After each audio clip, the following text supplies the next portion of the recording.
নমস্কাৰ বন্ধুসকল, আমি নৱগ্ৰহ চেনেলৰ মাধ্যমত এলানি আধ্যাত্মিক বক্তৃতা আৰম্ভ কৰিবলৈ লৈছোঁ।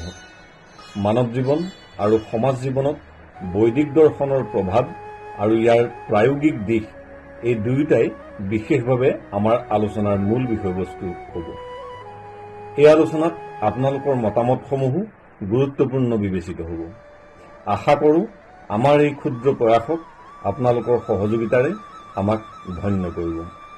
আজি আমি মানৱ জীৱনৰ গুৰুত্ব, মানৱ জীৱনত কৰ্মৰ প্ৰভাৱ আৰু ভক্তিপূৰ্ণ জীৱন সম্পৰ্কে আলোচনা আগবঢ়াম। আহক মূল বিষয়বস্তুলৈ আগবঢ়াম। ওম সংসাৰ দাবানলীৰ লোক ত্ৰাণায় কাৰুণ্য ঘনা ঘনত্তম প্ৰাপ্তস্য কল্যাগুণাৰ্ণৱস্য বন্দে গুৰু শ্ৰীচৰণাৰবিন্দম। ওম নমো ভগৱতে বাসুদেৱায়। অমূল্য মানৱ জীৱন।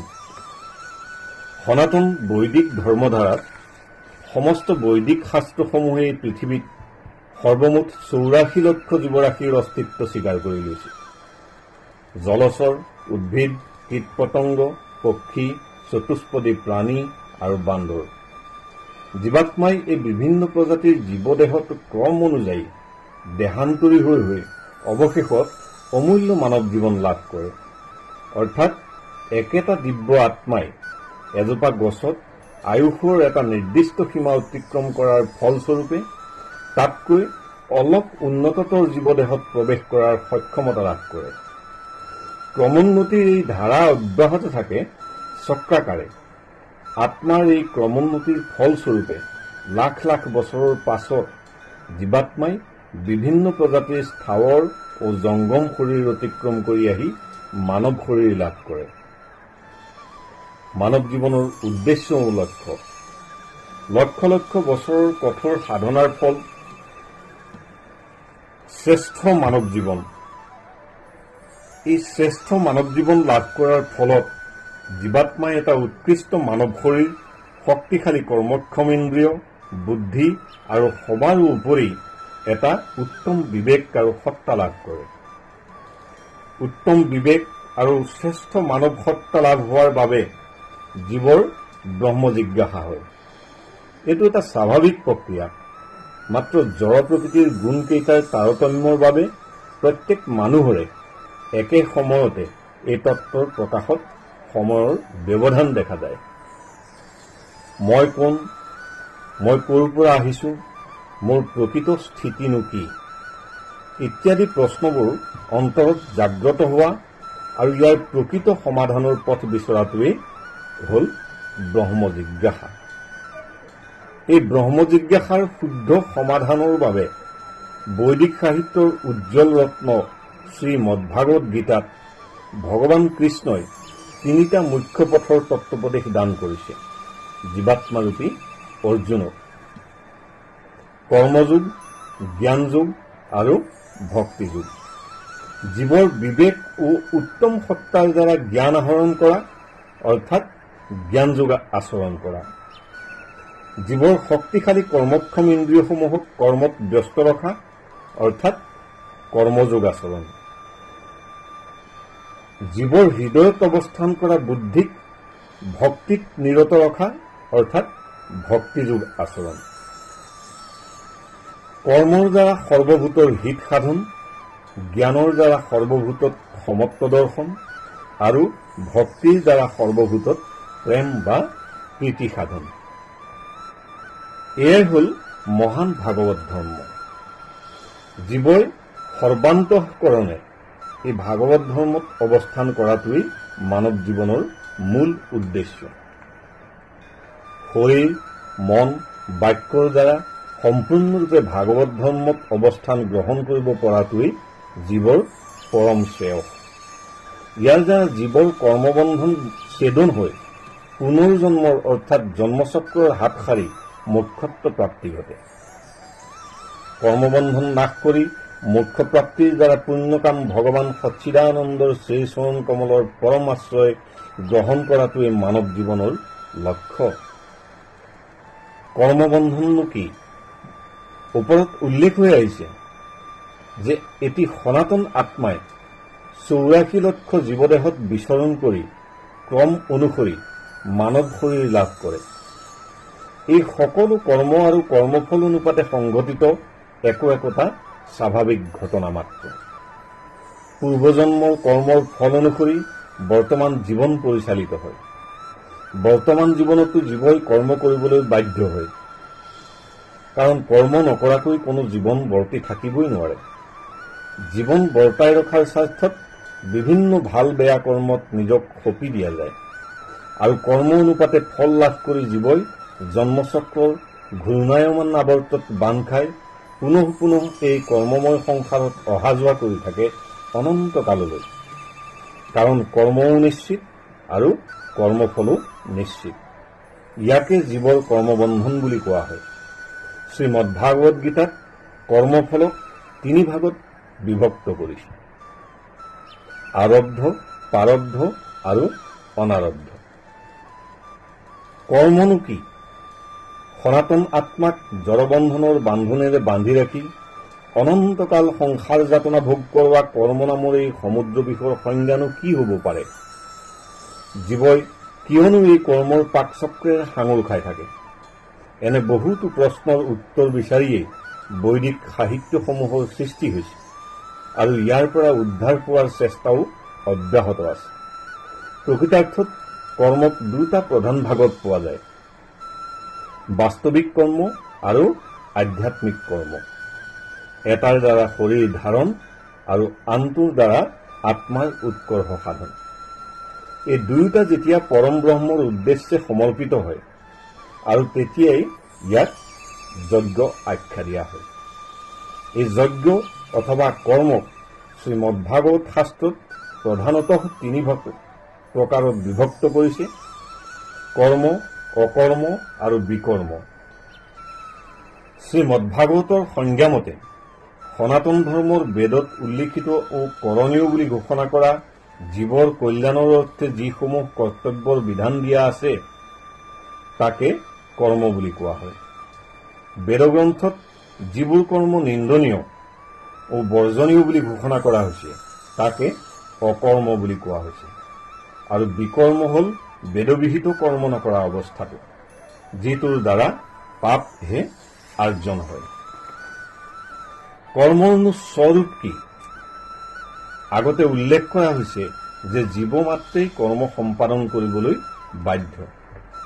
জীৱৰ স্বভাৱ অনুসৰি জড় প্ৰকৃতিৰ গুণ 3টা সত্য, ৰজ, তমৰ প্ৰভাৱত এই কৰ্মত 3 ভাগত বিভক্ত হয়: সাত্বিক, ৰাজসিক আৰু তামসিক।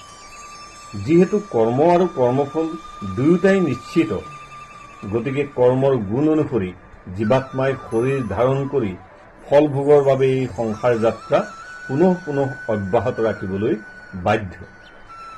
ফলস্বৰূপে জড় প্ৰকৃতিৰ গুণ 3টাই জীৱাত্মাক 84 লক্ষ জীৱ প্ৰজাতিৰ যিকোনো এটাত জড়বন্ধনেৰে বান্ধ খুৱাই ৰাখে। কিন্তু কৰ্মই যেতিয়া যজ্ঞৰ ৰূপ লয়, অৰ্থাৎ জীৱৰ কৰ্ম যেতিয়া ঈশ্বৰমুখী হয়, তেতিয়া কৰ্মৰ ফলো ঈশ্বৰমুখী হৈ বিশুদ্ধ ৰূপ লয়। কৰ্ম আৰু কৰ্মফল দুয়ো ঈশ্বৰত সমৰ্পিত হয়।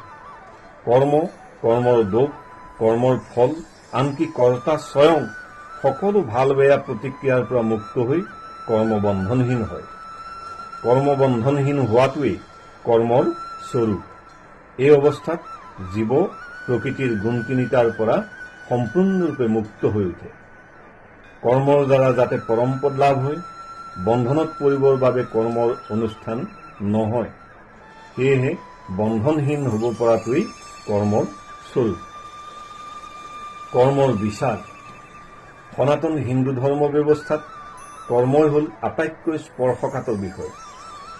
বেদৰ কৰ্মকাণ্ড ভাগৰ উদ্দেশ্য হ'ল জড়বন্ধনত আবদ্ধ জীৱক কৰ্মৰ মাধ্যমেৰে ক্ৰমান্বয়ে ঈশ্বৰমুখী কৰোৱা।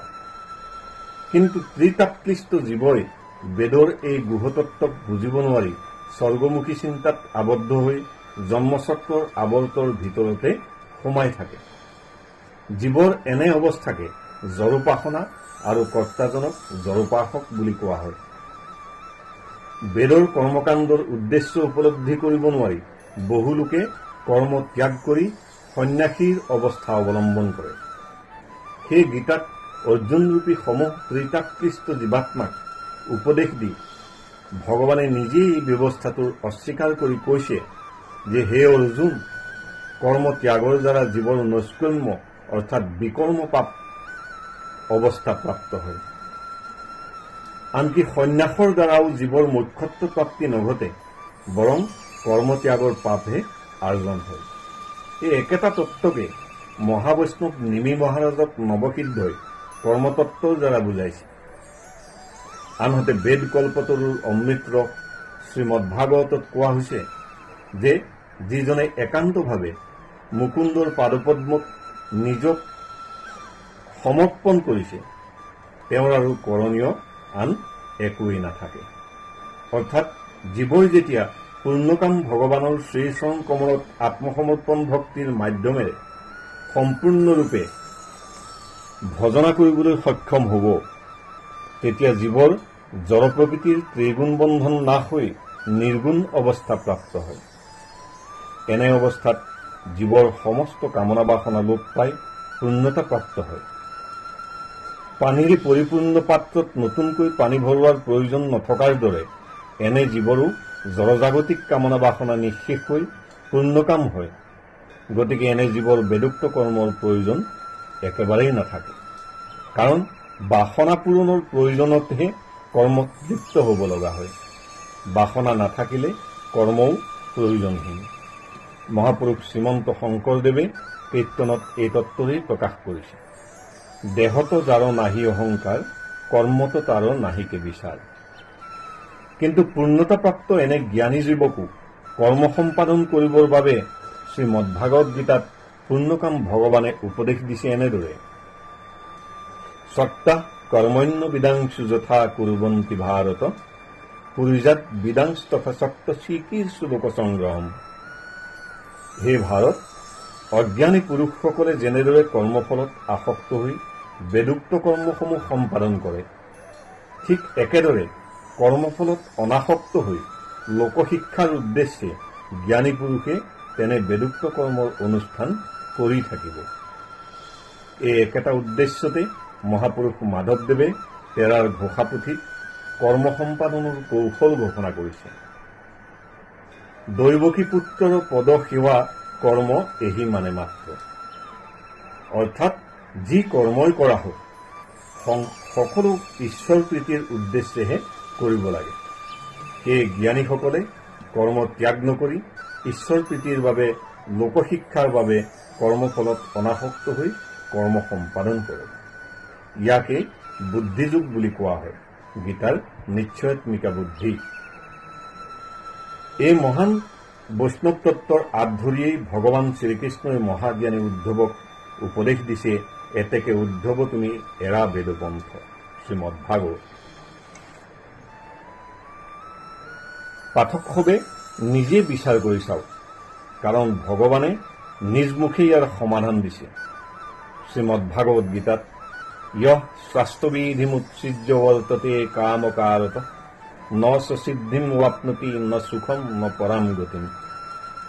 যিজনে শাস্ত্ৰৰ বিধান বৰ্জন কৰি ময়মতীয়াভাৱে সকলো কৰ্ম সম্পাদন কৰি ফুৰে, তেওঁ সিদ্ধিও লাভ নকৰে আৰু পৰম লক্ষ্যটো গৈ উপস্থিত হ'ব নোৱাৰে। শ্ৰীমদ্ভাগৱত গীতা। অৰ্থাৎ মহাজ্ঞানী উদ্ধৱক বেদপন্থ ত্যাগৰ যি মহৎ উপদেশ প্ৰদান কৰা হৈছে, সেয়া বেদোক্ত কৰ্ম ত্যাগৰ উপদেশ নহয়। সেয়া কৰ্মৰ পৰা উৎপাদিত ফলৰ আকাংক্ষা ত্যাগৰহে উপদেশ।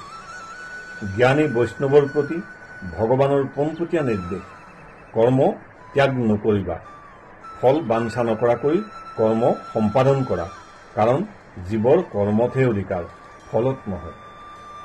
যাতে কৰ্মৰ দ্বাৰা বন্ধন নহৈ মোক্ষহে সাধন হয় আৰু কৰ্ম ত্যাগৰ দ্বাৰা সন্ন্যাসৰ দৰে সৰ্বনাশৰ সৃষ্টি নহৈ যাতে লোকশিক্ষাৰ বাবে বেদোক্ত কৰ্মই যজ্ঞৰহে ৰূপ লয়। সেয়ে ভগৱানে নিজেও যে কৰ্মতৎপৰ তাৰ উদাহৰণস্বৰূপে কৈছে, ন মে পার্থাস্তি কর্তব্যম ত্রিষু লোকেষু কিঞ্চন নানা ওয়াক্তম ওয়াক্তব্যম ওয়ার্ত এব চ কর্মণি। শ্রীমদ ভাগৱত গীতা। হে পাৰ্থ, মোৰ বাবে এই তিনিও লোকতে কোনো কৰ্মই কৰ্তব্যৰূপে বিহিত হৈ থকা নাই। মোৰ কোনো বস্তুৰে অভাৱ নাই। মই আৰু কোনো বস্তু নতুনকৈ আহৰণ কৰিবলগীয়াও নাই। তথাপি মই কৰ্মসমূহ কৰাত লাগিয়েই আছো। ভগৱানৰ বাবে যেনেকৈ কোনো কৰ্মৰ বিধান নাই, কোনো বস্তুৰ অভাৱ নাই, ঠিক একেদৰে ভগৱানৰ ভক্তৰ বাবেও কোনো কৰ্মৰ বিধান থাকিব নোৱাৰে। ভগৱানৰ দৰেই ভক্তৰো একোৰে অভাৱ নাথাকে, কাৰণ ভগৱান স্বয়ং সম্পূৰ্ণ আৰু এই স্বয়ং সম্পূৰ্ণৰ দাস বা ভক্তজনো পূৰ্ণকাম। তথাপি ভগৱান নিজে কৰ্মতৎপৰ আৰু ভগৱানৰ ভক্তজনো সেইমতেই কৰ্মতৎপৰ। কাৰণ ভগৱানৰ দ্বাৰা সৃষ্ট আইনৰ অৱমাননা কৰাটো ভক্তৰ কৰ্তব্য হ'ব নোৱাৰে। দাসজনে ভগৱানৰ আইন বিধি ব্যৱস্থাৰ অৱমাননা নকৰাকৈ দাসত্ব স্বীকাৰ কৰিব পৰাটোহে লোকশিক্ষা। তেতিয়াহে কৰ্মই যজ্ঞৰ ৰূপ ল'বলৈ সক্ষম হ'ব, আৰু কৰ্মই যজ্ঞৰ ৰূপ ল'লেহে ভক্তিৰ সাধন সম্পূৰ্ণ হ'ব। প্ৰকৃত বৈষ্ণৱৰ বাবে শ্ৰীমদ ভাগৱত গীতাৰ উপদেশ অত্যন্ত প্ৰায়োগিক। গীতাৰ উপদেশ অন্যৰ বাবে নিৰ্দিষ্ট কাম এটা কৰাতকৈ সম্পূৰ্ণ ভক্তিৰ ভাৱেৰে নিজৰ বাবে নিৰ্দিষ্ট কৰ্তব্য কৰি যোৱাই উচিত।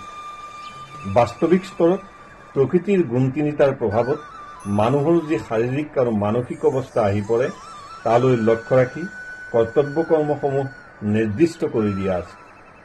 কিন্তু জাগতিক অৰ্থাৎ বাস্তৱিক আৰু আধ্যাত্মিক এই দুয়োবিধ কৰ্তব্যৰ ক্ষেত্ৰতে মানুহে আনৰ কৰ্তব্যৰ অনুকৰণ কৰাতকৈ মৃত্যু পৰ্যন্ত নিজৰ বাবে নিৰ্দিষ্ট কৰ্তব্যতে লাগি থকাটো উচিত। কোনো এজন ব্যক্তি যেতিয়ালৈকে প্ৰকৃতিৰ গুণ তিনিটাৰ প্ৰভাৱৰ অধীন হৈ থাকে, তেতিয়ালৈকে নিজৰ সামাজিক স্থিতিৰ অনুকূল যি বিধি বিধান আছে তাক মানি চলিব লাগিব, কিন্তু আনক অনুকৰণ কৰিবলৈ যাব নালাগে। যেতিয়া কোনো এজন ব্যক্তিয়ে প্ৰকৃতিৰ গুণসমূহৰ ওপৰলৈ গৈ একান্ত কৃষ্ণ ভক্তিৰ স্তৰত উপনীত হয়গৈ, তেতিয়া তেওঁ এজন নিৰ্ভৰযোগ্য আধ্যাত্মিক গুৰুৰ নিৰ্দেশ মতে যিকোনো কৰ্ম সম্পাদন কৰিব পাৰে। তেনেদৰে এটা সম্পূৰ্ণ কৃষ্ণ ভক্তিৰ স্তৰত উপনীত হ'বগৈ পাৰিলে এজন ক্ষত্ৰিয়ই অথবা বৈশ্য বা শূদ্ৰই ব্ৰাহ্মণৰ বাবে নিৰ্দিষ্ট কৰ্ম আৰু এজন ব্ৰাহ্মণেও ক্ষত্ৰিয়ৰ বাবে নিৰ্দিষ্ট কৰ্ম সম্পাদন কৰিব পাৰে। উদাহৰণস্বৰূপে বিশ্বামিত্ৰ ক্ষত্ৰিয় হৈও পিছলৈ ব্ৰাহ্মণৰ কৰ্ম সম্পাদন কৰিবলৈ আৰু পৰশুৰাম ব্ৰাহ্মণ হৈও ক্ষত্ৰিয়ৰ কৰ্ম সম্পাদন কৰিবলৈ সক্ষম হৈছিল। তেওঁলোকে মূলতঃ এটা অপ্ৰাকৃত স্তৰত উপনীত হৈছিলগৈ কাৰণেই এনেদৰে অন্যৰ বাবে নিৰ্দিষ্ট কৰ্ম সম্পাদন কৰিব পাৰিছিল। কিন্তু জড়জাগতিক স্তৰত থকালৈকে মানুহে প্ৰকৃতিৰ গুণ অনুসাৰে নিৰ্দিষ্ট কৰ্মসমূহ কৰিবই লাগিব, লগতে একে সময়তে সম্পূৰ্ণভাৱে কৃষ্ণ ভাৱনা সম্পন্নও হৈ থাকিব লাগিব। শ্ৰীমদ ভাগৱত গীতা যথাযথ। ভক্তি। ভক্তি হ'ল জীৱৰ বিশুদ্ধ চেতনা, অৰ্থাৎ ভগৱানৰ মায়াশক্তিৰে আবৃত চেতনাক জ্ঞানযোগ আচৰণৰ দ্বাৰা নাশ কৰিলে, অৰ্থাৎ ব্ৰহ্ম জিজ্ঞাসাৰ দ্বাৰা নাশ কৰিলে যি অপ্ৰাকৃত বিশুদ্ধ চেতনাৰ আবিৰ্ভাৱ হ'ব, সেয়াই হ'ল ভক্তি। যিসকলে ভক্তিৰ এই অমৃত পথৰ অনুসৰণ কৰে আৰু শ্ৰদ্ধা সহকাৰে ভগৱান শ্ৰীকৃষ্ণকে পৰম লক্ষ্যৰূপে মানি লৈ একান্তভাৱে সেৱাৰ মনোভাৱত ব্ৰতী হৈ পৰে, তেওঁলোকেই বিশুদ্ধ চেতনাৰ গৰাকী। তেনে লোকক বৈষ্ণৱ অথবা ভক্ত আখ্যা দিয়া হয়। ভগৱানে কৈছে, ইয়ে তু সৰ্বাণি কৰ্মাণি ময়ি সন্ন্যস্য মৎপৰা অনন্যনৈব যোগেন মাম ধ্যায়ন্তে উপাসতে তেষামহং সমুদ্ধতা মৃত্যু সংসাৰ সাগৰাত ভবামি ন চিৰাত পাৰ্থ ময়া বেশিত চেতসাম। ভক্তিযোগ, শ্ৰীমদ ভাগৱত গীতা। অৰ্থাৎ হে পাৰ্থ, যিসকলে নিজৰ সকলো কৰ্ম মোতেই অৰ্পিত কৰে, অবিচলিত ভক্তিযোগৰ দ্বাৰা মোৰেই ধ্যান কৰি কৰি মোৰেই উপাসনা কৰে, তেওঁলোকক মই অতি সোনকালে জন্ম মৃত্যুময় সংসাৰ সাগৰৰ পৰা উদ্ধাৰ কৰোঁ। এয়া ভগৱানৰ নিজ দাসৰ প্ৰতি দিব্য প্ৰতিশ্ৰুতি যে একান্ত ভক্তিত নিৰত শুদ্ধ ভক্ত এজনক দুখ দুৰ্দশাৰে ভৰপূৰ মায়াময় জড়জাগতিক সমুদ্ৰৰ পৰা তেওঁ থিতাতে উদ্ধাৰ কৰিব। এয়াই হ'ল ভগৱানৰ ভক্তি আৰু ভক্তিৰ দিব্য ফল। এই দিব্য ফল লাভৰ বাবে এজন ব্যক্তিয়ে কঠোৰ সাধনাৰে ভগৱানৰ দিব্য সেৱা ভক্তি লাভ কৰিব লাগিব। এই ভক্তি লাভৰ বাবে মহাপুৰুষ শ্ৰীমন্ত শংকৰদেৱে উচ্চস্বৰে ঘোষণা কৰিছে যে হৰি নামে হৰি নামে হৰি নামে সাৰ, হৰি নামে কৰি আছে জগতৰ উদ্ধাৰ। এই জগত উদ্ধাৰক হৰিনাম গ্ৰহণৰ উপায় দিছে। ভাই মুখে বোলাৰাম হৃদয়ে ধৰা ৰূপ, এতেকে মুকুতি পাই বা কহিলো স্বৰূপ। অকল মুখেৰে ৰাম উচ্চাৰণ কৰিলেই নহয়, ভক্তি বিকাশৰ ধামস্বৰূপ হৃদয় মন্দিৰত ভগৱানৰ দিব্যমূৰ্তিও স্মৰণ কৰিব পাৰিব লাগিব। তেহে ভক্তি সাধনা সফল হ'ব, নহ'লে সেয়া ভাতৌ সম বৃথা চেষ্টাহে হ'ব। ইয়াৰ লগতে অৱশ্যেই সাধনাৰ অনন্য অংগস্বৰূপ কৰ্ম আৰু কৰ্মৰ ফল ঈশ্বৰৰ প্ৰতি অৰ্পিত হ'ব লাগিব, অন্যথা সাধনা অসম্পূৰ্ণ হৈ ৰ'ব। অসম্পূৰ্ণ সাধনাৰ দ্বাৰা সিদ্ধিলাভ সম্ভৱ নহয়, কাৰণ কৰ্মৰ ফল অৱশ্যম্ভাৱী। আমি সকলোৱে জড়জাগতিক স্তৰত কৰ্মৰ সৈতে এৰাব নোৱাৰা সম্পৰ্কেৰে সাঙুৰ খাই আছো। ইয়াৰ প্ৰতিক্ৰিয়াৰ পৰা মুক্ত হ'বলৈ এটাই মাত্ৰ পথ খোলা আছে, সেইটো হ'ল কৰ্মৰ ফলাবিলাস ত্যাগ আৰু ঈশ্বৰৰ দিব্য নাম উচ্চাৰণ অৰ্থাৎ কীৰ্তন। বেণুম কনন্তমাৰবিন্দলায়তাক্ষম ভাৰ্বতম সমসীতম্বুদসুন্দৰাঙ্গমম কন্দৰ্পকৌতিকমনীয় বিশেষ শুভম গোবিন্দম আদিপুৰুষম তম অহম ভজামি। ওম শান্তি, ওম শান্তি।